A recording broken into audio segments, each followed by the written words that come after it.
Ahora recuerdo que después de que el vehículo temporal se desvaneciera en el futuro, tuve una visión de Marty diciéndome que había regresado del futuro. No,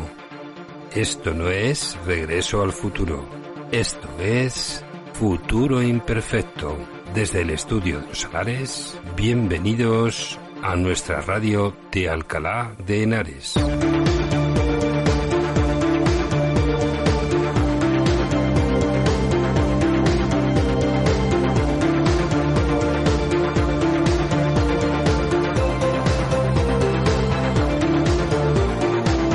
Y a los mandos de la nave que viaja al futuro,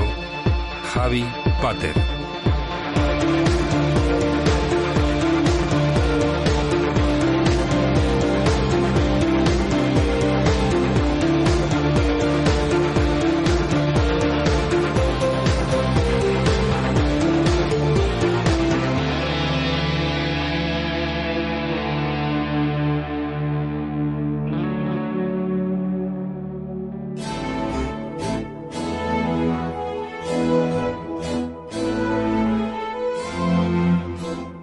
Futuro Imperfecto, radio podcast de Alcalá de Henares, Madrid.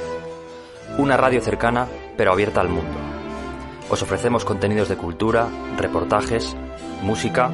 y, en definitiva, una radio para informaros de todo aquello que sucede en nuestra ciudad, con miradas puestas al pasado o al presente, de personajes ilustres o acontecimientos históricos destacados o incluso menos conocidos. En definitiva, cualquier tipo de evento que para la ciudad haya significado un aporte cultural e histórico muy importante. Futuro Imperfecto Radio. Un viaje único. Una experiencia única.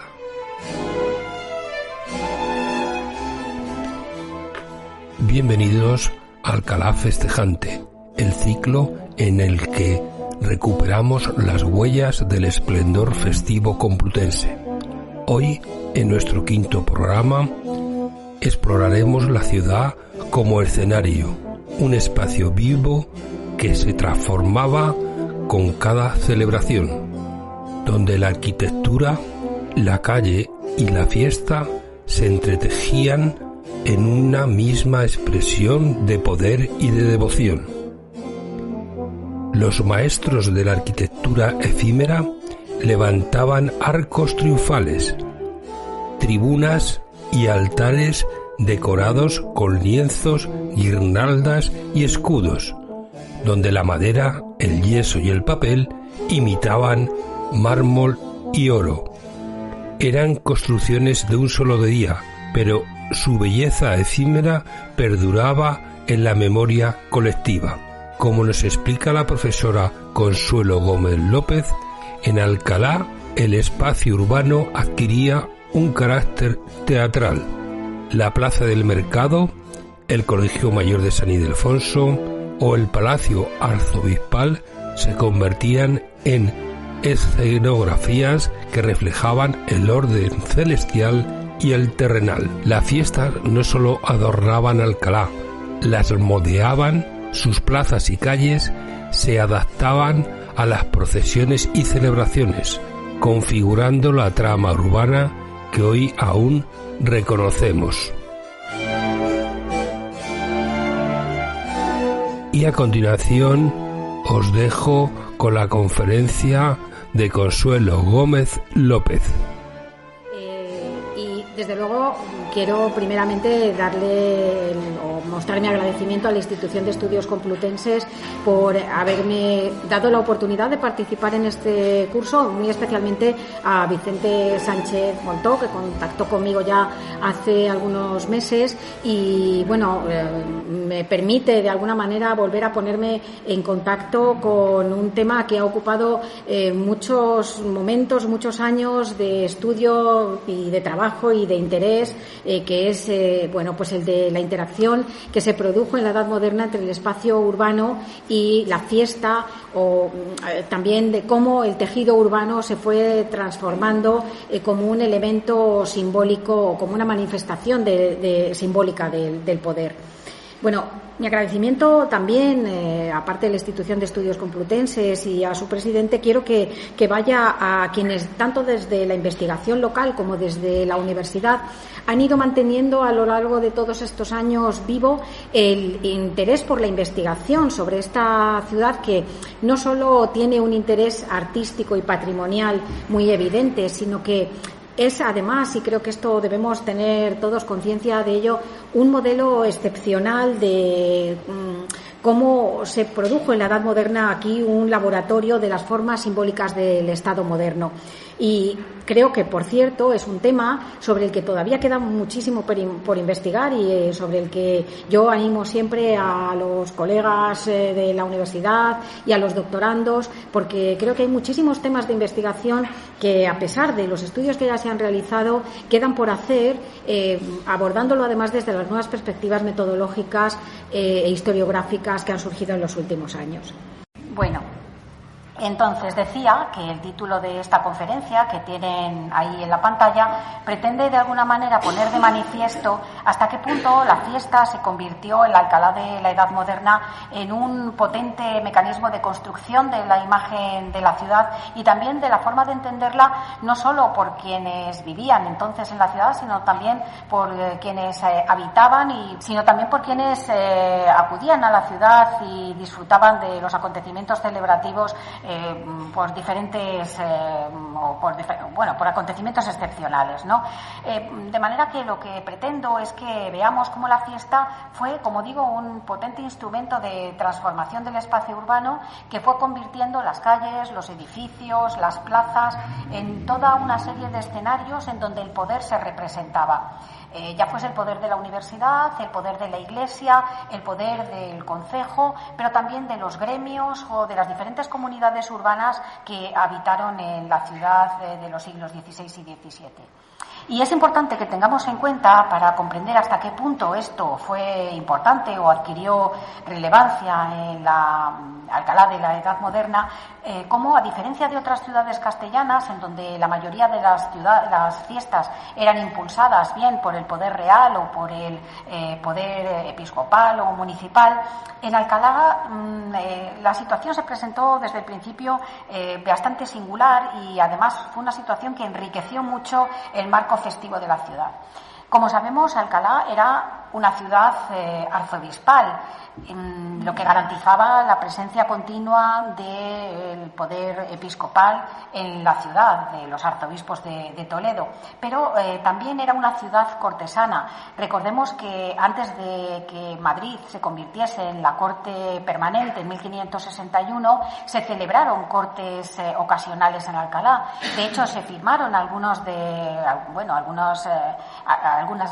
decretos importantes y la infanta Catalina, hija de los reyes católicos, nació en el Palacio Arzobispal en 1480.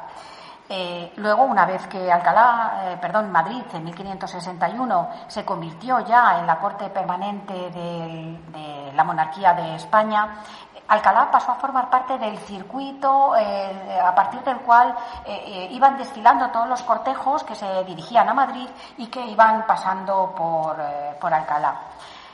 Además, tengamos en cuenta que cuando se funda la Universidad de Alcalá a finales del siglo XV, en 1499, la universidad es un centro, de hecho, impulsado por los Reyes Católicos, que se convirtió en un centro integrado dentro de esa política de la Edad Moderna. Se convirtió la universidad en un centro de poder muy importante y además en el corazón intelectual y en el centro cultural de la ciudad. Esto quiere decir que los diferentes poderes, las diferentes instituciones establecieron un marco interesante de competencia dentro de la ciudad que vamos a ver. Teníamos una triple condición de la ciudad, universitaria por un lado, eclesiástica por otro y cortesana, a la que luego a estos poderes se uniría también el poder municipal, otorgando a Alcalá una personalidad muy compleja que iba a explicar la intensidad con la que iban a ir manifestándose los diferentes poderes en el espacio urbano. Porque, de hecho, todas las instituciones asentadas en la ciudad aspiraban de alguna manera a dejar su huella dentro de ese espacio urbano y lo hacían hacían estableciendo, diferentes reivindicaciones y mostrando su poder al compás de cómo iban evolucionando los acontecimientos históricos. La universidad, por ejemplo, lo fue haciendo a través de la promoción de toda una serie de procesiones académicas, de certámenes poéticos, de su interés por crear escenarios que lo representasen y, muy importante también, por el interés de integrar el espacio universitario dentro de lo que eran los recorridos ceremoniales o profesionales. También la Iglesia magistral lo hizo con sus celebraciones litúrgicas y sus canonizaciones, y la villa, por su parte, es decir, lo que es el poder municipal, lo hizo pues a través de una serie de recibimientos y festejos, como vamos a ver, que muchas veces tenían como objetivo la promoción del poder real, del poder de la monarquía, pero que obviamente estaba también muy vinculado a la religión. Todos estos poderes, el municipal, la universidad, el poder eclesiástico, utilizaron la fiesta como un elemento de representación y fueron ocupando progresivamente el espacio urbano. Para ello fueron utilizando toda una serie de recursos que iban alterando la imagen habitual de la ciudad y la iban transformando en una imagen, por así decirlo, ideal. La mayoría de las veces lo hicieron a través de elementos de carácter efímero, a través de túmulos, de arcos, de entelados, de decoraciones a través de paños y de toda una serie de elementos que luego vamos a ir viendo, también sensoriales muy interesantes, pero es decir, fueron utilizando como una serie de recursos visuales, ¿no? Pero sí me interesa, y lo veremos al final de la intervención, cómo también fueron desplegando toda una serie de recursos sensoriales, es decir, el olfato, el tacto, todos los 5 sentidos, para crear unos elementos muy efectivos de comunicación con los espectadores, haciendo que la ciudad y la fiesta fueran no solo vistas, sino también sentidas y percibidas. Pero yo creo que para que entendamos bien cómo el papel que fue desempeñando la fiesta a este nivel que acabo de mencionar, resulta imprescindible que hagamos un breve recorrido, muy breve, no se asusten, por el espacio y por la historia de Alcalá de los siglos XVI y XVII, especialmente desde el momento en el que se funda la Universidad de Alcalá en 1499 y Alcalá se convierte en un centro muy importante de irradiación cultural y religiosa dentro de la monarquía de España, y también el motor de la transformación de la estructura urbana medieval hasta llegar a definir lo que podemos considerar un nuevo modelo de ciudad. Seguramente todos ustedes conocen cómo se produjo esa transformación, pero yo creo que merece la pena que hagamos, como decía, un rápido recorrido para que luego podamos ir siguiendo mejor cuál fue el uso que se hizo de la fiesta en los diferentes espacios urbanos por parte de las diferentes instituciones que acabo de mencionar. Y también para que podamos ir valorando hasta qué punto todas estas instituciones fueron interviniendo su transformación, superponiendo a la imagen habitual que todos podían ver de una forma cotidiana una nueva visión de la ciudad que la convertía realmente en un escenario de representación. Sabemos que hasta la fundación de la universidad a finales del siglo XV, Alcalá de Henares respondía a ese modelo de las villas medievales castellanas. Tenía, como vemos en la imagen, un perímetro urbano circundado por una muralla y un núcleo de población que se articulaba a través o que se había ido configurando a través de los siglos medievales en torno a un centro político y religioso que estaba definido por el Palacio Arzobispal, convertido en la residencia de los arzobispos de Toledo, que ostentaban la jurisdicción de la villa y era, por tanto, la sede del poder en aquel momento, ¿no? Y, por otra parte, la iglesia magistral, que era el centro en donde en el siglo IV a.C. habían sido martirizados los santos mártires y representaba de alguna manera ese eje político religioso que se configuraba como eje de poder de la villa. En torno a este eje político-religioso y también a esa larga vía de carácter comercial que atravesaba la villa en dirección a Guadalajara, me refiero a la calle Mayor, se distribuía un caserío, como vemos, que estaba articulado en torno a 3 barrios de religión en los que iban o habitaban las diferentes comunidades urbanas de la villa. El barrio cristiano, como vemos, que estaba situado al sur y que ejercía una posición de dominio en la villa, y los barrios musulmán y judío, que se articulaban en torno a la calle Mayor y también a la actual calle de Santiago. Junto a esta vía, además, la calle Mayor me refiero, había un trazado radial, como vemos en la imagen de la izquierda, un trazado radial de calles estrechas e irregulares que servían para comunicar los diferentes barrios.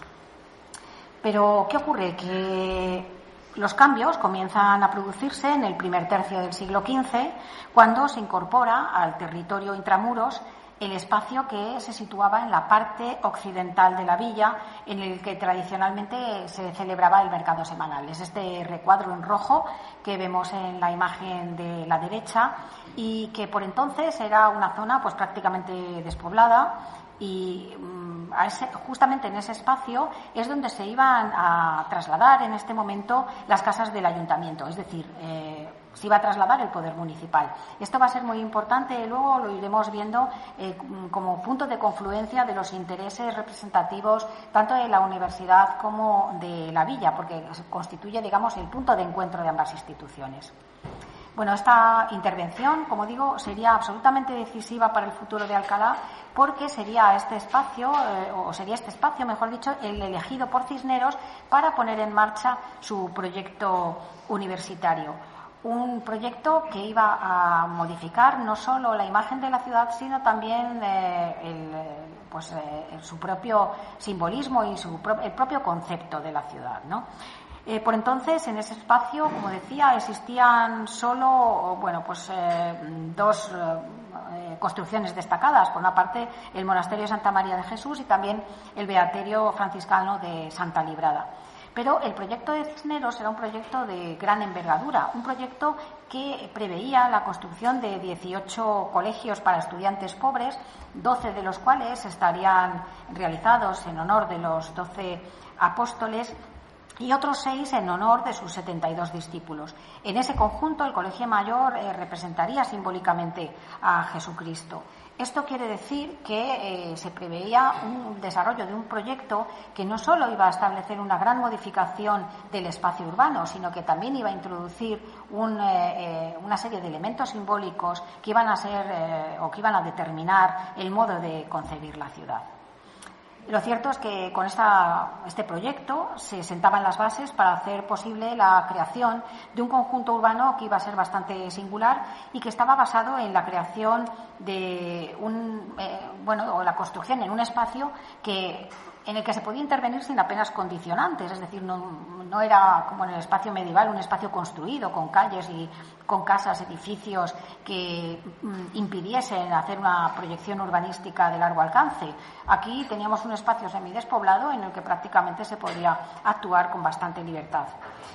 Esto es muy importante porque esto hizo que se pudiese ir edificando una ciudad a partir de los nuevos principios de regularidad, de racionalidad, que eran más propios del urbanismo renacentista y que iban a establecer un contraste muy neto con el entramado medieval de la ciudad. De alguna manera, surge así lo que es el primer recinto universitario de Alcalá, con un deseo expreso de independencia, como vemos en estas imágenes, pero también con un deseo de integrarse en la realidad urbana que ya existía. Como digo, este espacio se ubicaba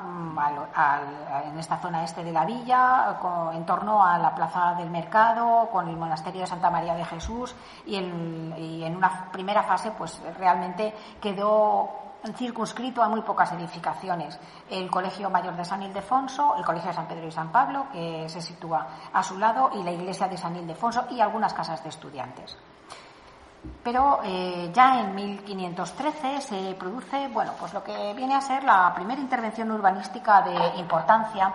dentro del recinto universitario, que es la apertura de las 4 calles rectilíneas que se abren frente al Colegio Mayor de San Ildefonso y que generaron 4 manzanas regulares, y de esta manera consiguieron ordenar el espacio central y que era más importante, ¿no?, del recinto universitario, al mismo tiempo que se abrían, como vemos, unas vías de comunicación que enlazaban por una parte con la calle Libreros y por otra parte con la Plaza del Mercado, que se van a configurar, como iremos viendo, como dos de las principales vías ceremoniales de Alcalá de la Edad Moderna. Para ello se fueron eliminando toda una serie de manzanas irregulares, el espacio se fue unificando y se fueron realizando nuevas construcciones. Pero, sin duda, la construcción más importante va a ser la construcción en 1537. Bueno, aquí vemos como ya se fundaron bastantes colegios, pero lo más importante va a ser en 1537 la construcción de la fachada plateresca que Rodrigo Gil de Ontañón proyectó para el Colegio Mayor de San Ildefonso, con las repercusiones que todo ello tuvo desde el punto de vista de la configuración de la imagen de ese espacio y también de su simbolismo. Con estas intervenciones, el recinto universitario alcanzaría a mediados del siglo XVI su punto de mayor perfección, que aparece reflejado en esta imagen. Un espacio que aparecía dividido en 18 manzanas, diferentes barrios también, y que albergaba el Colegio Mayor de San Ildefonso, 13 colegios menores, una hospedería, un hospital, una cárcel, librerías, casas de estudiantes y casas de profesores. Es decir, estamos hablando ya a mediados del siglo XVI de una verdadera ciudad universitaria construida, por así decirlo coloquialmente, de la nada, construida en un espacio que estaba vacío y que, en cuestión de 60, 70 años consiguió tener una configuración muy definida. Además, una configuración que, como decía, estaba hecha ya, como vemos, con principios de regularidad que nada tenían que ver con el trazado orgánico medieval. Pero lo cierto es que, esta imagen aparece un poco como la imagen de mayor definición de la Alcalá moderna. Es un plano del siglo XVIII del Archivo Histórico Nacional muy conocido, pero que está representando realmente cómo era Alcalá a mediados del siglo XVI. Pero a partir de entonces ocurre algo, y es que la universidad entra en un proceso de crisis económica y también de falta de regulación de algunas de sus normas, y ello hace que empiece a perderse el control del territorio que se había tenido sobre esta primera mitad del siglo XVI. Y eso es algo definitivo, porque va a hacer que otros poderes de la villa intenten influir dentro del espacio urbano, y el Colegio Mayor de San Ildefonso y la universidad va a tener menos recursos para poder actuar sobre el espacio que ya había definido. Hace esto, por tanto, que Alcalá entre en una nueva fase. Lo importante, además, es que esto ocurre en un momento muy crucial para la vida de Alcalá. Coincide con, más o menos, con el momento en el que Madrid se convierte en la capital de la monarquía de España, en 1561, y cuando 3 años después el Concilio de Trento promulga también el decreto de seminarios, un decreto que promueve la creación de centros de enseñanza destinados a la formación religiosa, tanto secular como clerical, a partir de las doctrinas de la Contrarreforma. Y ello hace que Alcalá se convierta en un polo de atracción de numerosas órdenes religiosas que van enviando a sus miembros a estudiar en las aulas universitarias, y además comienzan a instalarse en el espacio universitario un importante número de colegios seculares bajo el patrocinio de un importante número de miembros de la nobleza cortesana, que por una parte utilizan Alcalá para desarrollar su espacio de influencia en la corte y por otra parte también para realizar toda una serie de acciones de mecenazgo y de patronazgo en esta villa. Algo, por cierto, sobre lo que todavía queda bastante por estudiar. Estaríamos, por tanto, al inicio de la transformación de lo que podemos llamar la ciudad del saber en una ciudad conventual y colegial, en una ciudad de la fe, por así decirlo también, desde el punto de vista del ceremonial y de la fiesta. La identidad de Alcalá va a cambiar, por tanto, desde mediados del siglo XVI. La mayoría de estos colegios que digo que se fueron fundando en Alcalá se agruparon en torno a la calle de las Tenerías, la calle de Libreros, la calle Mayor, el eje Libreros Mayor, y luego la calle también Santa Úrsula y la calle de los Colegios. Y poco a poco, como digo, bueno, pues estas calles se fueron configurando como vías procesionales. Aquí les he incluido también unas imágenes de Alcalá antiguas, que me ha parecido mejor que traer unas imágenes actuales, porque sí que nos sirve. Bueno, en la primera, a la derecha, pueden ver un desfile procesional, que luego vamos a poder relacionar con las cosas que voy a ir contando sobre la fiesta, porque realmente ese eje desde lo que viene a ser ahora, bueno, un poco más allá del Colegio de la Compañía, donde está los 4 caños más o menos, ahí comenzaba uno de los ejes procesionales, que aquí, muy descontextualizado, pero lo vemos en una foto antigua, también con un desfile con otros motivos. Y luego abajo podemos también ver 2 fotografías antiguas en donde vemos la calle Santa Úrsula y los colegios, que se fue configurando también en otra vía procesional, en una imagen que creo que, aunque Alcalá realmente ha configurado o ha mantenido su casco histórico de manera que podemos ver a la perfección cómo era en los siglos XVI y XVII, pero estas imágenes antiguas creo que reflejan mejor que si lo vemos lleno de coches, de árboles y de algunas transformaciones en el paisaje urbano que se han ido produciendo con el tiempo.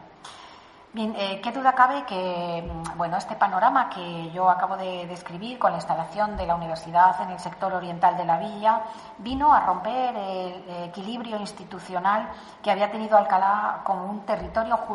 jurisdiccional del Arzobispado de Toledo. Y esto no tardó mucho en provocar bastantes conflictos de poder, especialmente desde que Cisneros promulgó las constituciones cisnerianas y concedió a la comunidad académica un estatuto de autonomía.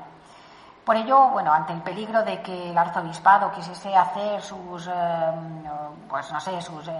derechos jurisdiccionales sobre el territorio universitario, muy pronto la universidad buscó el apoyo o el patronato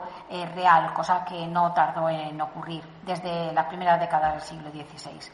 Todos estos factores se fueron trasladando a los modos de representación pública que emplearon tanto la universidad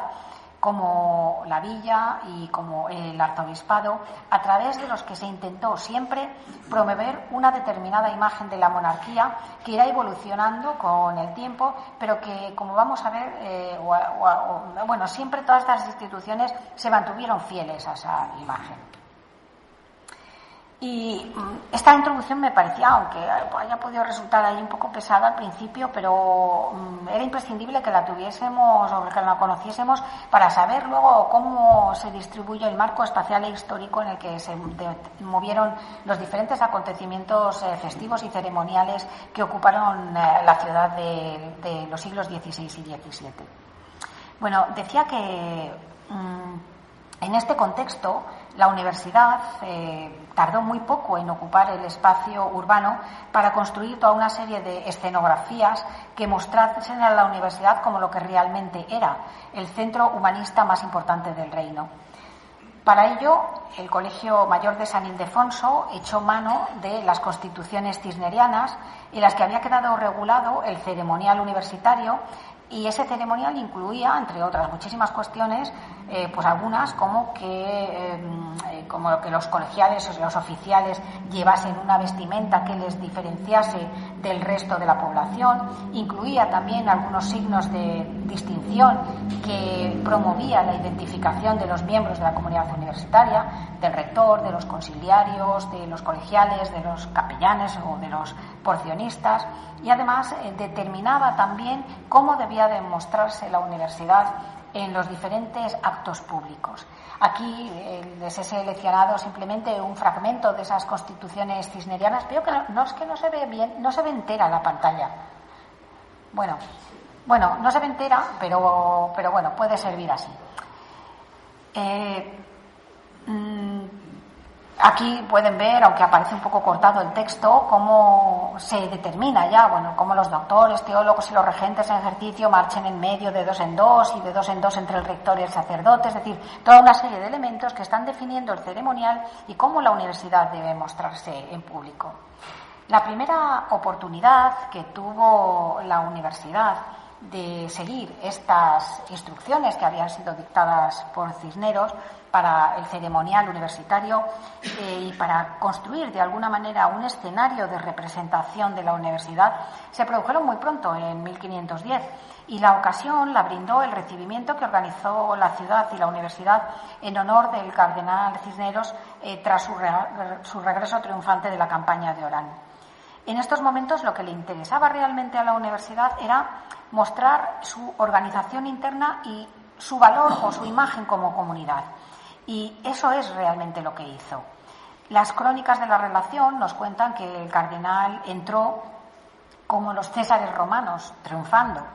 y decía, rodeado de una comitiva compuesta, esto es interesante, por gremios, moros esclavos que conducían camellos cargados de piezas de oro y plata destinados al rey, libros arábigos de astrología y medicina para la biblioteca de la universidad, o cañones apropiados a los árabes que más tarde habrían de ser convertidos en sonoras campanas para el colegio de San Ildefonso. También de candeleros y vasos de las mezquitas, así como de banderas y estandartes, y este desfile así constituido recorrió las calles de la ciudad entre adornos de colgaduras en los balcones y de música de chirimías, en un itinerario que partía de la puerta de Guadalajara, es decir, más allá del Colegio de la Compañía, donde está actualmente la Plaza de los 4 Años, más o menos, y transcurría por la calle Mayor hasta llegar a la Iglesia Magistral, desde donde iba retornando al Colegio Mayor de San Ildefonso a través de la calle Escritorios, definiendo por primera vez un eje ceremonial que incluía a la universidad. Realmente no sabemos si la entrada transcurrió con esta pompa que se describe en los anales complutenses y en otras crónicas. Yo lo pongo mucho en duda, la verdad. Creo que es una licencia que se tomó el cronista basado ya o tomando como elemento de exaltación algunas entradas triunfales que se habían producido en años posteriores, ¿no? Pero desde luego lo que sí sabemos es que la universidad aprovechó la oportunidad que tuvo, la primera oportunidad que tuvo, para mostrarse ante la ciudad como comunidad a través de una imagen unitaria que recuperaba además el ideal clásico y humanista del triunfo de la antigüedad, inspirado en la serie de los triunfos de César que Andrea Mantegna, el pintor Andrea Mantegna, había pintado en 1480 y que luego se repetiría en las muchas entradas en las ciudades que iban a realizar los monarcas europeos. En el marco de esta misma estrategia de representación y de autopromoción de la institución universitaria ante los poderes de Alcalá, tuvo lugar en 1517 la ceremonia de las exequias del cardenal Cisneros. En este caso lo hizo estableciendo un recorrido ceremonial algo diferente que se inició en la Puerta de Burgos, al norte de la villa, y que tras pasar por la Iglesia Magistral sí acabó terminando finalmente en el Colegio de San Ildefonso. En este caso lo hizo acompañado de una comitiva muy ordenada que encabezaba el rector y que la seguían los doctores, maestros, estudiantes, comunidades religiosas, el abad mayor y el cabildo de la Iglesia Magistral. Aquí las crónicas nos cuentan también una cuestión interesante que nos relata un poco ese pulso de poder que se mantenía entre las instituciones, y es que cuando el féretro de Cisneros, el cuerpo de Cisneros, llegó a la Iglesia Magistral, hubo ahí un pequeño affair entre los poderes religiosos y los poderes universitarios, porque el poder religioso quería que se le diese sepultura en la Iglesia Magistral y la universidad quería que se hiciese en la iglesia, en la capilla de San Ildefonso, donde finalmente tuvo lugar. Pero de alguna manera todos querían acaparar ese prestigio que tenía Cisneros para ubicarlo en un espacio concreto que se convirtiese también en un espacio simbólico de culto. Bueno, vemos como también aquí el ceremonial establecido por Cisneros intentó representarse o crear un escenario de representación donde la pertenencia a la comunidad fuese quizá el elemento más importante, ¿no?, a la hora de representarse. Y bueno, esto ocurrió no solo en estas dos ceremonias que hemos visto, ocurrió algunos años después, en 1525, cuando se organizó la ceremonia de recibimiento del rey Francisco I de Francia. Una fiesta bastante curiosa también, porque era una fiesta de homenaje a un monarca extranjero, Francisco I, que curiosamente atravesaba la villa o la atravesaba camino de Madrid, donde iba a ser encarcelado en la cárcel de corte, porque había sido apresado en la batalla de Pavía por las tropas de Carlos V.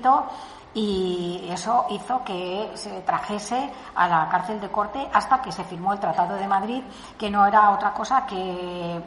Francia renunciase al dominio sobre el territorio o sobre ciertos territorios del norte de Italia. De manera que puede chocarnos bastante el hecho de que se reciba un monarca extranjero que realmente era un prisionero de la monarquía de España. Con lo cual debemos interpretarlo más que como un homenaje a este propio monarca, como un homenaje a Carlos V, que era el que había salido victorioso de la batalla de Pavía. Lo cierto es que aquí hay elementos interesantes. No hubo tanto despliegue decorativo, pero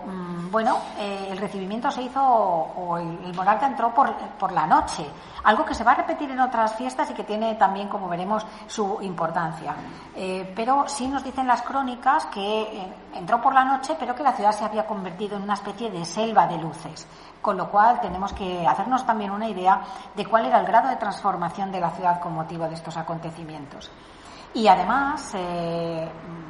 con todo este contexto que estoy describiendo, la universidad aprovechó la ocasión también para promocionarse ante el resto de los poderes, ante el propio monarca extranjero, y crear un escenario de representación en lo que llaman el Teatro del Colegio Mayor de San Ildefonso, es decir, el Paraninfo, en el que se representó un acto académico, y las crónicas además aprovechan para comparar la Universidad de Alcalá de Henares con la Universidad de París, de la que había acogido su modelo constitucional y que además era una universidad que también estaba dedicada a los estudios de teología. Tenemos que imaginarlo, no tenemos imágenes, y esto es una constante, es una pena, ¿no? Pero todas las crónicas y las fuentes documentales pues no nos arrojan imágenes que nos permitan ver cómo eran las fiestas en aquel momento, pero he traído esta imagen para que se hagan un poco una idea de cómo tuvo que ser ese recibimiento al rey Francisco I de Francia. En este caso, esto es una entrada solemne de Carlos V y de Francisco I junto con Alessandro Farnese en París años más tarde, en 1540, pero con un cortejo que realmente debía de desarrollarse en estos mismos términos. Bien, pero hasta ahora las fiestas que se han desarrollado, hemos visto la de 1510, la de 1517, la de 1525,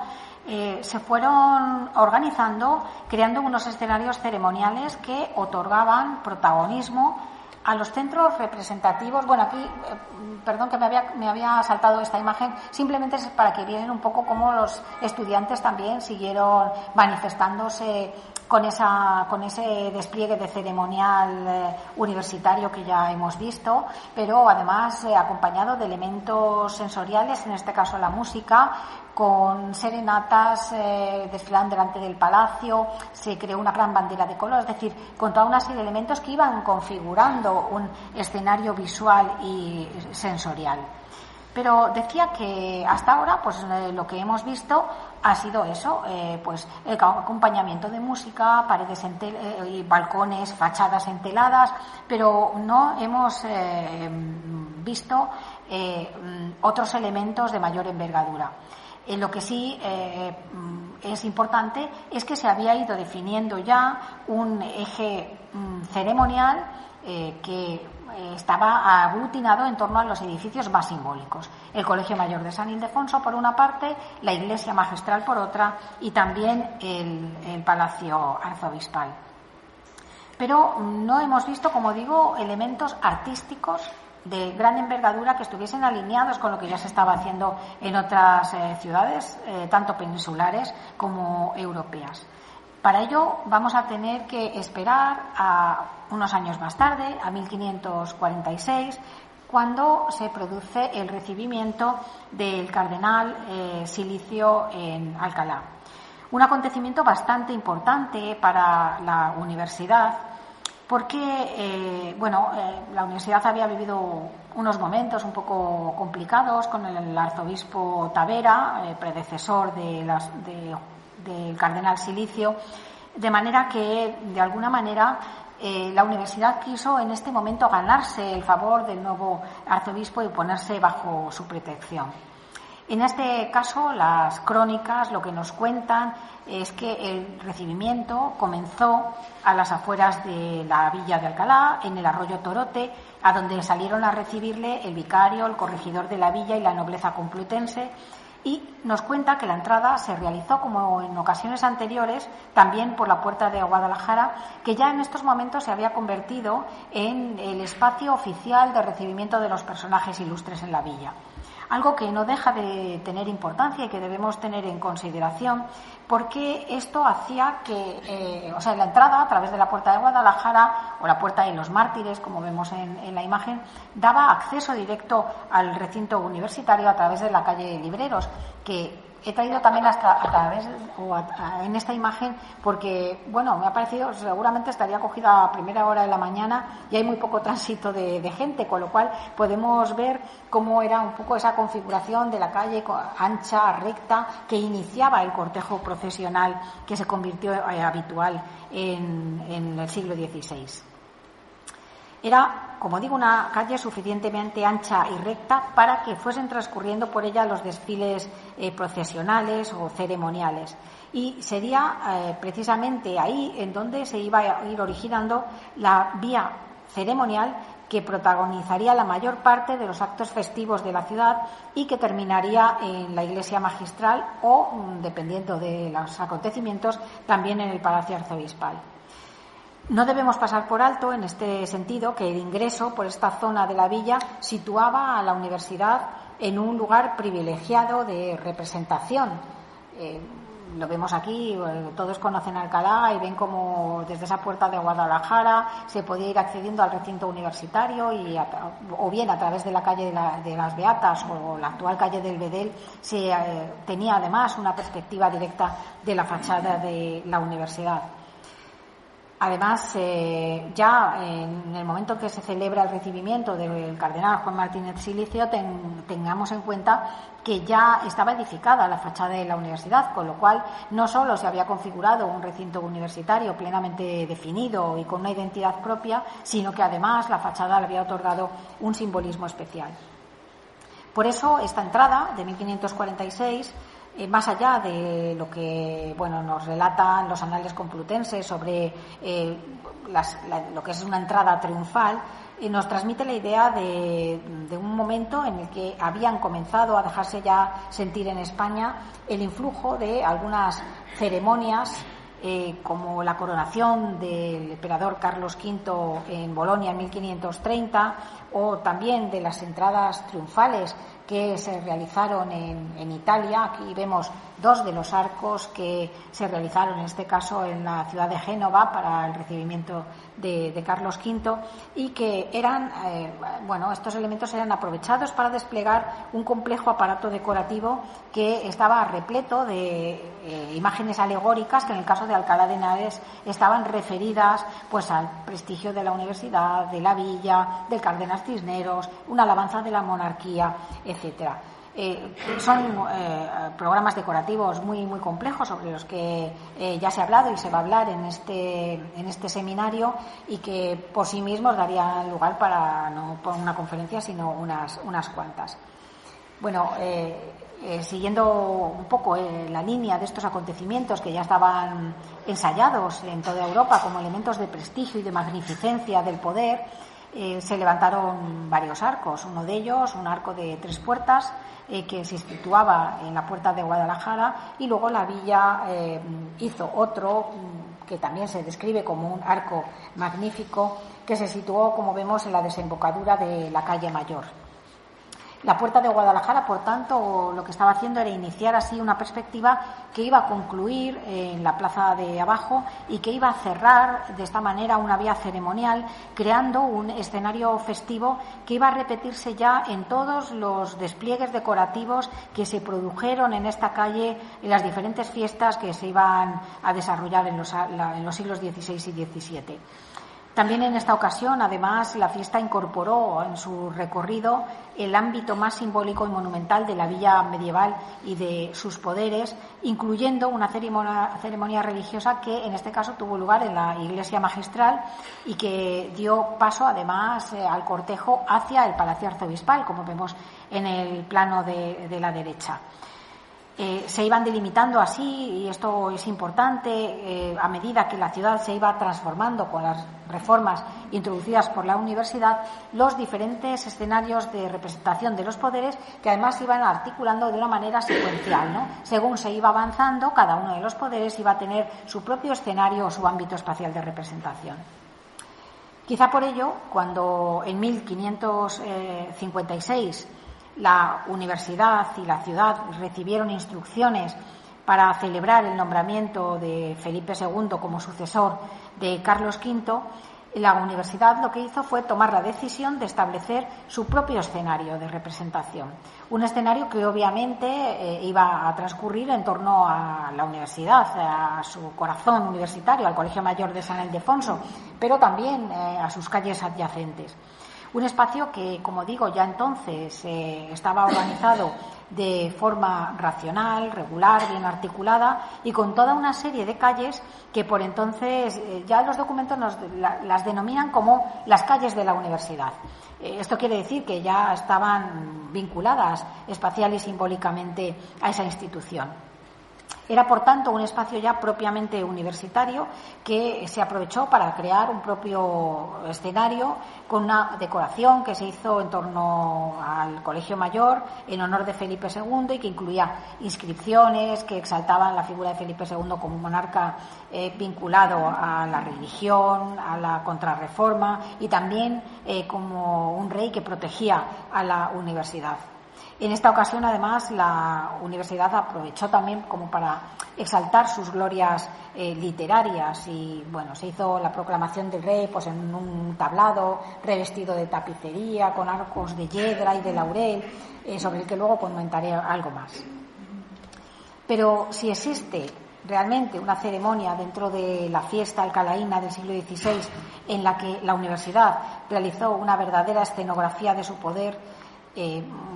siempre con la excusa un poco de rendir homenaje a la monarquía, fue desde luego en 1560 con motivo de la boda de Felipe II con Isabel de Valois. Los reyes habían contraído matrimonio en Guadalajara y camino de Madrid atravesaban la villa de Alcalá, de manera que la ocasión brindaba una oportunidad excelente para poder hacer un homenaje a la monarquía y además un ejercicio de representación de los diferentes poderes. Aquí es interesante que incluso la universidad, cuando estaba organizando las fiestas, decía que lo que querían literalmente era que sus majestades y toda su corte, sin saberlo de antes, pudieran entender todo el ser y el orden de la universidad. Creo que esta frase define a la perfección ese deseo de autorrepresentación de la institución. Y es curioso que además le pidieron expresamente a Felipe II que la entrada se realizase de día, para que el recibimiento, o para que de alguna manera tanto los reyes como los cortejos pudiesen disfrutar de la magnífica decoración que se iba a realizar. En este caso se trataba de, según nos describen las fuentes, de un parque efímero que se construyó a las afueras de la Puerta de Guadalajara, de 400 pies de largo por 50 de ancho, que simulaba una calle a la que se accedía además por un arco de triunfo decorado con figuras alegóricas que exaltaban tanto a la monarquía como a la universidad. De alguna manera era lo que podemos definir como una especie de corredor ceremonial configurado por una calle recta que estaba limitada a ambos lados por unas paredes, dicen las crónicas, de piedra berroqueña que cerraba el espacio y en cuyos laterales estaba situada la comunidad universitaria con sus integrantes, además dispuestos según el orden establecido por las constituciones cisnerianas, es decir, por antigüedad y jerarquía, como se había representado ya en el resto de los actos públicos. Bueno, no tenemos imágenes, como decía, de este evento, ¿no? Pero creo que debía ser algo parecido a esto, lo que se realizó. A la izquierda vemos el arco de triunfo para la entrada de Carlos V en Milán en 1541, en donde aparece también un arco de triunfo con una especie de calle que en este caso, bueno, estaba configurada por toda una serie de figuras alegóricas. No era el caso de Alcalá, pero sí que había una disposición muy similar que estaba establecida en torno a la calle Libreros. Y en la entrada por la puerta de San Felice di Bologna, en 1530 también aparece una entrada de un cortejo que creo que pudo tener muchas similitudes con lo que ocurrió en este acto de recibimiento de Felipe II e Isabel de Valois. Lo cierto es que, bueno, este recorrido o esta vía ceremonial terminaba en otro arco de triunfo, también, bueno, repleto de elementos alegóricos, como vemos en esta imagen de la derecha, y que era algo habitual ya por estos momentos en las ciudades europeas y que estaba siguiendo los modelos de muchos arcos de triunfo y muchas vías ceremoniales que estaban siendo o que habían sido puestas ya en práctica con motivo del viaje que Felipe, todavía príncipe, el futuro Felipe II y Carlos V hicieron, o las entradas que hicieron en muchas ciudades europeas antes de que fuese o cuando fue elegido sucesor de Carlos V. Tenemos este tipo de arcos, por ejemplo, en este caso que nos describen la entrada que se hizo de Felipe II en 1549 en la ciudad de Amberes. En este caso una decoración espléndida en la que vemos cómo se iban configurando arcos de triunfo con figuras alegóricas. En la imagen de la derecha también con una especie de estructura que se articulaba en torno a una especie de logia o vía ceremonial. Y bueno, simplemente lo traigo para que vean un poco cómo eran los modelos que seguramente se utilizaron en estas ceremonias y de los que contamos con descripciones, pero lamentablemente no tenemos imágenes. Bueno, como vemos, el hecho de que los recorridos ceremoniales empezasen casi siempre en la puerta de Guadalajara situaba, ya lo he dicho en varias ocasiones, a la universidad en una situación de privilegio desde el punto de vista de la representación urbana. Ponía en un lugar preferente a su espacio jurisdiccional de dominio para crear un escenario que pudiese exhibir los principios de la universidad y desplegar un aparato decorativo que impactase al espectador a la entrada en la ciudad. Y desde luego la universidad en ningún momento, como estamos viendo, desaprovechó esta ventaja que le proporcionaba el situarse al inicio de ese espacio para sumarse también a otros acontecimientos festivos y hacer que lo más simbólico de su espacio universitario adquiriese un gran protagonismo en la ciudad, en competencia siempre con el resto de las instituciones. De hecho, a partir de 1565, momento en el que Alcalá celebra la fiesta de traslación de las reliquias de San Eugenio de Toledo, la universidad iba a desviar conscientemente el cortejo procesional por la vía que se había transcurrir, es decir, hemos estado viendo cómo se entraba por la puerta de Guadalajara, se recorría toda la calle Libreros hasta llegar a la plaza del Mercado y ahí se enlazaba con la calle Mayor hasta llegar a la plaza, a la iglesia magistral, y a veces con un recorrido un poco más largo que iba hasta el Palacio Arzobispal. Pero ahora, en 1565, la universidad ya desvía a través de la calle Beatas el cortejo ceremonial por el recinto universitario para que pase por delante del Colegio Mayor de San Ildefonso y que de alguna manera ponga de manifiesto la importancia que adquieren sus edificios. Además, ahora, en este momento, ya este cortejo procesional puede contemplar, bueno, el colegio de la compañía estaba allí ubicado, pero todavía no estaba construida la fachada que vemos en la actualidad, que es posterior, pero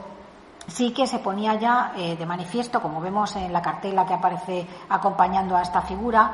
pues como aparte de la puerta de Guadalajara empiezan a integrarse diferentes elementos de representación en este escenario ceremonial, como la casa de Ambrosio de Morales, que la sería lo que es el actual Colegio del Rey, el Instituto Cervantes. También un altar que realizaron los libreros para poner de manifiesto su poder en la villa como una comunidad muy importante desde el punto de vista cultural y también empresarial. Y el Colegio Trilingüe, el Monasterio de San Francisco y la universidad, en donde se iban ubicando toda una serie de altares que iban destacando los diferentes espacios de la ciudad de manera secuencial. Ocurría esto más o menos, nos estamos situando en 1565 y ocurre esto pues más o menos en el mismo, coincidiendo cuando Anton van den Wingaerde hizo la representación, la famosa vista de Alcalá, que podemos ver en la imagen de abajo y en donde aparece ya un espacio urbano que se puede observar con todo detalle y que adquiere ya una dimensión muy especial. Es un espacio que no tiene nada que ver con la Alcalá medieval de finales del siglo XIV. Bueno, sobre esta vía, es interesante mencionar que ya desde que en 1565 el Colegio Mayor de San Ildefonso decide que las procesiones entren en el recinto universitario, esto va a ocurrir ya en todas las fiestas. Ya ese espacio va a quedar ya integrado dentro de la vía ceremonial. Pero, como digo, sobre esta vía que ya se había establecido o se había ido consolidando de alguna manera en la primera mitad del siglo XVI, Alcalá vivirá en 1568 uno de sus mayores acontecimientos festivos y quizá uno de los mejores despliegues decorativos.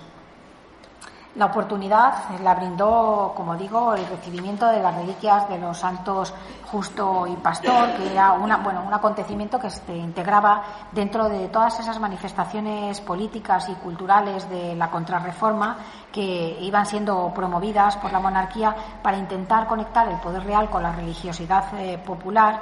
y poder establecer un marco ceremonial que privilegiase tanto a la monarquía como a la Iglesia, pero especialmente a la monarquía católica. En este caso, tanto la villa como la propia universidad se agruparon en torno a una misma celebración que entendían en ambos casos como una especie de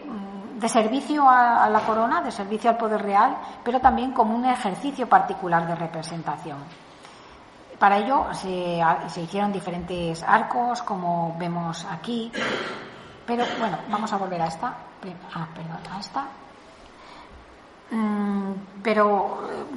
Cada uno fue buscando su espacio de representación. Los representantes de la Iglesia de San Justo, por ejemplo, buscaron su espacio de representación junto a la Iglesia Magistral y tomaron la iniciativa de la ceremonia del recibimiento, que tuvo además muchas repercusiones desde el punto de vista tanto estético como urbanístico, y el recibimiento en este caso se hizo nuevamente a las afueras de la puerta de la ciudad, en la Puerta de los Mártires. Vemos cómo en este caso se volvió a recorrer el espacio universitario y la universidad situó un arco, como vemos este arco, no sé si lo vemos aquí con la flecha, este arco pequeñito de aquí, justo al final en el espacio que enlazaba ya con la Plaza del Mercado. De alguna manera lo que intentaban era crear un cierre de su espacio jurisdiccional, establecer ahí un espacio simbólico de todo lo que a la universidad le correspondía y le competía. Además,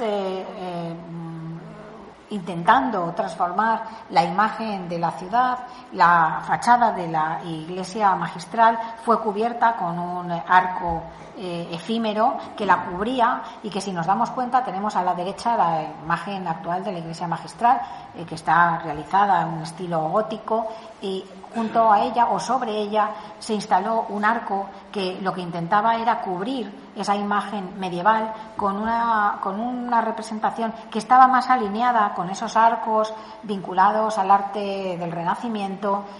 al arte clasicista que hemos visto en las ocasiones anteriores y que ya habían comenzado a difundirse por toda Europa. En este caso también, como decía, el cortejo se introdujo por el recinto universitario. Vamos a volver aquí para verlo, pero además los mercaderes hicieron también un arco al final de la calle Mayor, intentando también poner de manifiesto su presencia en la ciudad, la importancia que tenían como villa comercial. y se estableció también además un eje visual de recorrido con el Palacio Arzobispal a través de las dos calles, de la calle San Felipe y la calle San Juan, que estaban vinculando la iglesia magistral con ese centro de poder político, de prestigio y religioso de la villa. Bueno, la iglesia magistral, como digo, es curioso que introdujo un elemento de modificación de la imagen habitual de la ciudad, superponiendo este arco, pero bueno, lo interesante es que a partir de estas fechas este espacio urbano, que había quedado definido en 1565 y que se repetiría en todas las fiestas, realmente quedaría un poco sin demasiadas variaciones, por lo que no me voy a entretener mucho en las restantes fiestas que se produjeron desde ahí hasta finales del siglo XVI, y fueron muchas, casi todas vinculadas a elementos religiosos de la Contrarreforma, como la fiesta de recibimiento de las reliquias de San Félix, la de la beatificación de Santa Teresa,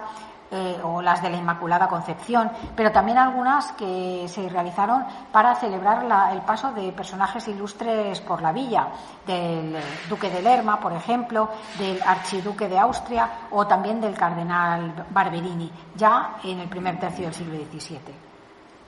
Al margen de estas fiestas, a lo largo del siglo XVII la ciudad no volverá a vivir ninguna entrada de reliquias ni recibimiento regio que implicase realmente el despliegue de la ceremonia triunfal tal y como había quedado definida en 1568, que es un poco el punto culminante de configuración de una vea ceremonial plenamente desarrollada. Pero sí es importante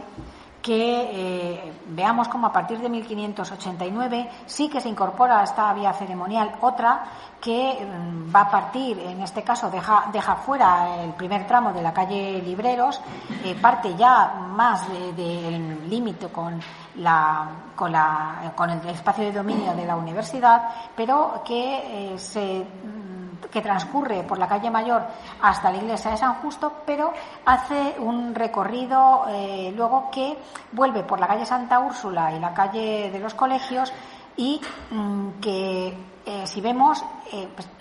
en vez de ir hasta abajo, hasta, no me acuerdo cómo se llama esta calle, pero bueno, hasta el límite con la universidad por la calle de los Colegios, se introduce en la plaza del Mercado, que en estos momentos se había configurado también como un ámbito esencial de representación. Lo cierto es que ya hemos visto al principio cómo esta vía se había ido configurando como un centro en el que se habían instalado diferentes colegios y conventos y había ido adquiriendo una gran importancia. Las fachadas se habían ido monumentalizando a medida que las diferentes construcciones iban siendo renovadas, de manera que ese transcurso por la vía ceremonial que ocupaba esta calle de Santa Úrsula iba incorporando el poder de las instituciones colegiales y conventuales que se iban instalando allí a los espacios ceremoniales. De hecho, muchas veces el espacio interior de las iglesias se iba abriendo a través de lonjas y a través de sus propias procesiones que transcurrían o que terminaban en el interior de las iglesias, se iba fusionando con el propio espacio festivo de las calles de la ciudad. La configuración, por tanto, de la calle Escritorios y la calle Santa Úrsula como ejes de los desfiles procesionales iban anunciando lo que iba a ser la progresiva ampliación del espacio público que se iba a ir produciendo a partir de estos momentos en Alcalá. Iba configurándose una especie de nueva Roma en los términos en los que se iban a establecer los espacios de representación simbólica de la ciudad en estos momentos. Pero hasta aquí hemos visto cómo la fiesta complutense ordenó la estructura urbana definiendo toda una serie de escenarios de representación que se distribuían a través de ejes, de calles, de plazas, de edificios, estableciendo toda una serie de jerarquías de representación. Pero creo que la ordenación del territorio no se limitó solo al espacio, afectó también a la propia experiencia que los organizadores y los espectadores de la fiesta tuvieron de la ciudad a través de los sentidos. Y este es un tema que, aunque sea de forma muy breve, me gustaría comentar en esta parte final de esta charla por la importancia que tiene, aunque tengo que decir que el tema daría por sí mismo para una charla independiente o para más de una charla. La cuestión es que en la Edad Moderna el poder entendió que tenía que hacerse visible, pero también tenía que hacerse audible, táctil y olfativo. Decía Maquiavelo, como vemos en la pantalla, que gobernar es hacer creer y que hacer creer es al mismo tiempo hacer ver. Pero a esta frase yo creo personalmente que deberíamos añadir otra o una continuidad, y es que hacer creer era por entonces también hacer sentir. Y desde luego la fiesta se prestaba muy bien o de manera excepcional desde luego para ello. No bastaba con ver el poder, había que experimentar ese poder. Y ello hizo que la ciudad se convirtiese en un entramado de experiencias sensoriales, visuales, sonoras, táctiles, olfativas, que iban organizando la experiencia del espectador a través de la creación de atmósferas, de escenarios sensoriales. El sonido de los clarines, por ejemplo, anunciaba la proximidad del cortejo. Las colgaduras de seda multiplicaban la luz. El olor del incienso acompañaba los pasos procesionales, o el roce de la multitud en los soportales creaba una atmósfera especial. También el olor a pólvora de los fuegos artificiales o el humo de las antorchas que se encendían en los diferentes edificios. Cada sentido iba contribuyendo a la construcción de una comunidad que vivía la fiesta a través de los sentidos. Un poco como nos pasa hoy en día, porque yo creo que ninguno podemos concebir una procesión religiosa, por ejemplo, sin ese humo que desprenden los hachones, los candeleros, sobre el ruido de las cadenas que se arrastran sobre el suelo, de esos olores a incienso que acompañan los cortejos procesionales. Todo ello, aparte de lo visual, del impacto visual, configura una experiencia sensorial que adquirió una gran importancia en estos momentos y que la sigue teniendo hoy en día. Bien, no podemos realmente entretenernos mucho en todo esto, que como digo daría para otra charla, pero sí me gustaría que viésemos así brevemente algunos ejemplos. Algunos los hemos ido viendo ya en algunos de los fragmentos de texto que he ido proyectando, por ejemplo en la recepción del cardenal Silicio, donde el humanista Álvaro Gómez de Castro pues nos cuenta que junto al Arco de Triunfo de la Universidad, en el que, como hemos visto, se recibió al cardenal, hubo un concierto de trompetas, de cítaras y de otros instrumentos musicales, mientras un grupo de jóvenes iba entonando diferentes canciones. Es decir, ahí se estimulaba los sentidos, en este caso el oído, creando una atmósfera, un escenario especial. También nos cuenta cómo desde los balcones o muchos de los balcones se fueron cubriendo con tapices de seda, y cómo a lo largo del recorrido se fueron disponiendo altares que tenían flores aromáticas, creando lo que podríamos denominar como una especie de corredor sensorial, un itinerario en el que la vista, el olfato y el oído iban trabajando continuamente para ir creando una experiencia del poder. La fiesta de alzamiento de pendones por Felipe II en 1556 es un ejemplo también muy claro de lo que vengo diciendo, un ejemplo de cómo el poder utilizó los recursos sensoriales. La relación impresa por Juan de Brocard describe un espectáculo de luz y sonido que duró hasta la medianoche. Con esta finalidad, además, la universidad, su lonja y las calles, aquí lo vemos un poco como hubo luminarias y música hasta las 11 de la noche, los ministriles de la universidad y de la iglesia magistral tocaban desde el colegio de San Ildefonso trompetas y atarales, al mismo tiempo que en el mismo lugar se disparaban salvas, y luego como en el suelo alumbraban grandes árboles entretejidos de manojos de sarmientos, y tenían tan claro todo aquel trecho desde San Francisco al mercado que con mucho sol no estuviera más claro el mediodía. Imaginémonos lo que tendría que ser desde el punto de vista de la experiencia del espectador. Tanto que incluso el cronista lo refleja. Dice: multitud de gente paseaba por las calles y plazas admirando la impresionante iluminación y escuchando la música y estruendo de las salvas. Es decir, el escenario no era un escenario solo visual, no era un escenario solo de configuración de un espacio urbano desde el punto de vista físico, sino también desde el punto de vista de la percepción que tenía el espectador a través de los sentidos. Además, también la fachada de la universidad resplandecía con hachas y antorchas. Las calles estaban colmadas de gente que paseaban admirando la luz y el sonido. Y, bueno, se describen, como vemos, tapices, flores y verdura que cubrían el cadalso donde se hizo la proclamación de Felipe II. Y también, además, se realizó un banquete en el refectorio del Colegio Mayor con música de vihuelas, arpas y rabeles, canciones y danzas. Es decir, todo un espacio vinculado a la percepción sensorial. La entrada de Felipe II e Isabel de Valois en 1556 desarrolló también este tipo de recursos. La universidad recibió a la reina con música de ministriles y trompetas, según nos cuentan las crónicas, y a ello se sumó ese fabuloso escenario de arcos y de de una calle construida con piedra berroqueña que ya hemos visto, que fue un escenario en donde la regularidad de los muros, la simetría, el rumor de los coros, el perfume de las flores iban componiendo toda una experiencia sensorial, desde luego, muy completa. Lo mismo ocurriría en el recibimiento de las reliquias de los santos Justo y Pastor, con motivo de la celebración que se realizó en la puerta de Guadalajara. De hecho, se realizó un arco que era una especie de trampantojo, porque estaba pintado a imitación de los arcos de la antigüedad, pero realmente era una imagen, falsa, un trampantojo, un engaño a los ojos. Los muros y las ventanas de las casas estaban cubiertos de toda una serie de telas que filtraban la luz en tonos dorados y carmesí, y las calles olían a plantas aromáticas mientras el cortejo iba avanzando poco a poco entre el sonido de los coros, de la música de los atabales, de las chirimías, etcétera, creando una especie de espacio sonoro, ¿no?, dentro de la ciudad. La descripción que nos deja Fray Gabriel de la Mata y Fray Antonio Rojo de la canonización de San Diego de Alcalá en 1589 refuerza esta idea. Habla, en este caso, de los muchos y altos arcos de diversidad de hierbas odoríferas que se realizaron, de un corredorcillo construido para que el rey y la reina pudiesen contemplar el paso de las procesiones desde lo alto,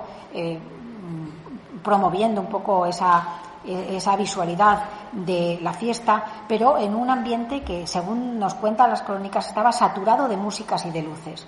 Todo en esta fiesta estaba pensado para conmover los sentidos, para producir lo que podríamos llamar una experiencia de lo sagrado en la que la vista, el oído y el olfato se fundían. Aquí, de hecho, San Diego de Alcalá ha elegido esta imagen de Zurbarán porque aparece teniendo esas flores en su regazo. Y tengamos en cuenta, que aquí a Zurbarán lo que está representando es esa leyenda del santo que siempre iba en su regazo, llevaba panes para los pobres, y en un momento en el que es sorprendido le invitan a enseñar lo que tenía en su regazo, y cuando lo descubre, en vez de panes son flores. Es decir, también es un elemento metafórico, pero que alude a la flor como un elemento sensorial que además adquirió una importancia muy destacada en esta ceremonia. Podemos afirmar, por tanto, que la Alcalá festiva del Siglo de Oro fue una ciudad sensible, donde la percepción se convertía en una forma política. Los sentidos se convertían, o la utilización de los sentidos, en una forma de comunicación del poder. Analizar las descripciones de las procesiones implica descubrir que los itinerarios urbanos, la Puerta de Guadalajara que hemos visto, Libreros, Plaza del Mercado, Magistral, se organizaron como una especie de secuencias de intensidades de la percepción, fijando un itinerario que se repitió una vez y otra vez a lo largo del siglo y fijó en la memoria urbana un eje que era a la vez espacial, pero también sensorial, emocional, en el que se condensaba la luz, el sonido, el movimiento, el color, el olor, un recorrido que convertía al ciudadano en espectador, pero que al mismo tiempo le hacía que formase parte de alguna manera, o le convertía en actor de una especie de dramaturgia del poder, de una especie de teatro del poder. La persistencia de estos recorridos, o el hecho de que se repitiesen con mucha frecuencia, aunque desapareciesen las arquitecturas efímeras, demuestra la eficacia que tuvo este modelo. Las fiestas dejaron su huella duradera en la topografía complutense. De hecho, la Puerta de Guadalajara, la calle Libreros, la Plaza del Mercado y la Iglesia Magistral siguen siendo hoy en día, lo han sido durante siglos y lo siguen todavía siendo en la actualidad, los lugares por antonomasia de representación pública. Podemos decir que la fiesta no solo ocupó la ciudad, la fiesta definió la ciudad, la transformó desde el punto de vista físico, es decir, transformó su morfología y también educó sus sentidos. Por ello, la Alcalá de los siglos XVI y XVII creo que no se puede entender sin su dimensión festiva. Es una ciudad que se ha hecho escenario y que al hacerse escenario se ha ido convirtiendo también en realidad. Una realidad que podemos ver actualmente y de la que podemos disfrutar en muchas fiestas que, aunque hayan perdido ese carácter que tenían en los siglos XVI y XVII y, por supuesto, esa imagen, siguen siendo en la actualidad o siguen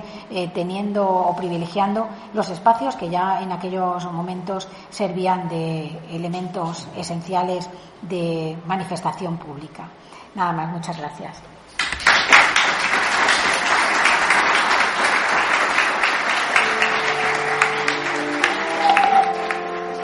Y a continuación escucharemos Antonio de Cabezón, Danzas y Diferencias.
Y a continuación escucharemos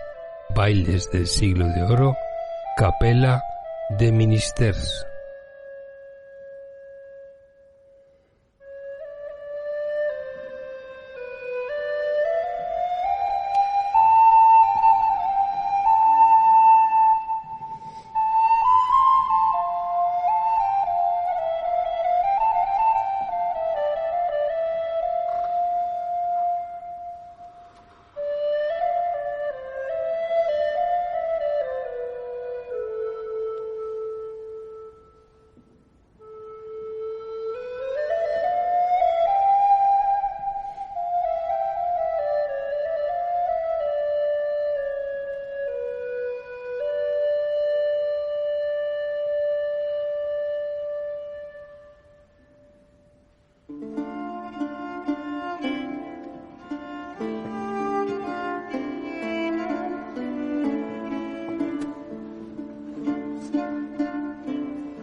continuación Javi Java os comenta cómo contactar con nosotros. Por correo electrónico futuroimperfecto@gmail.com, por la red social X @f_imperfecto, y por las siguientes plataformas: iVoox, Amazon Music, Podimo, Google Podcast, Apple Podcast, YouTube Podcast, YouTube Music, y no dejéis de suscribiros por cualquiera de los canales ya mencionados. Y también con la Institución de Estudios Complutenses. Por teléfono 624 66 0501. También por correo electrónico ieecomplutenses@gmail.com. También por la página web ieecc.es.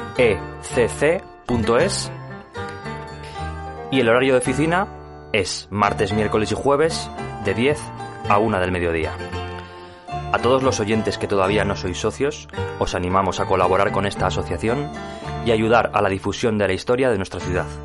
con una cuota de tan solo 30 euros semestral. Y como decía Mafly, si te propones algo, no hay nada que no puedas lograr. Así que súbete a Futuro Imperfecto Radio y celebra un viaje en el tiempo, una experiencia única. Nos despedimos hasta el próximo programa, que espero sea muy pronto. Y para terminar, con Juan de la Encina, Folia.